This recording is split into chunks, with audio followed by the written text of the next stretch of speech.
you're not ready for that, if you've already had a bad day, then what you're about to go through might be too much. Feel free to go away and come back. I'll be here. Thanks for coming along. I'll understand if you have to take a break. Find a safe place to start.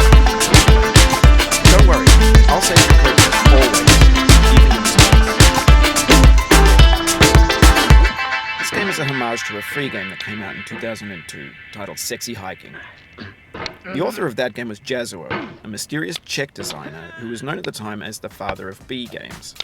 And B games are rough assemblages of found objects. Designers slap them together very quickly and freely, and they're often too rough and unfriendly to gain much of a following. They're built more for the joy of building them than as polished products.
Sexy Hiking is the perfect embodiment of a B game.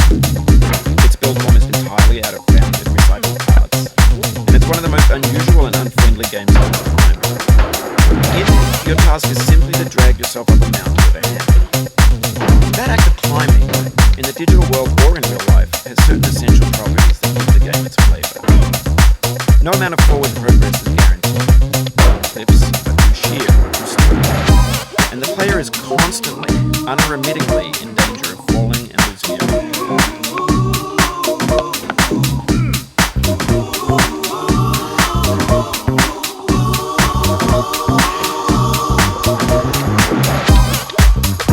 Anyway, when you start Sexy Hiking, you're standing next to this dead tree that blocks the way to the entire rest of the game. It might take you an hour to get over that tree. A lot of people never go past it.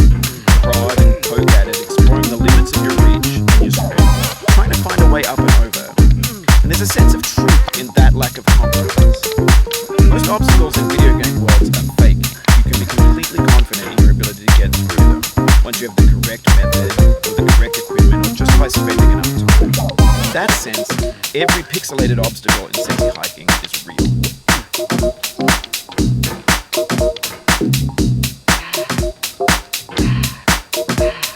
The obstacles in Sexy Hiking are unyielding, and that makes the game unique and frustrating. But I'm not sure Jazuo intended to make a frustrating game. Frustration is just essential to the act of climbing, and it's authentic to the process of building a game about climbing. A funny thing happened to me as I was building this mountain. I'd have an idea for a new obstacle, and I'd build it, test it, and it would usually turn out to be unreasonably hard. But I couldn't bring myself to make it easier. It already felt like my inability to get past the new obstacle was my fault as a player rather than as a builder. Imaginary mountains build themselves from our efforts to climb them, and it's our repeated attempts to reach the summit that turns those mountains into something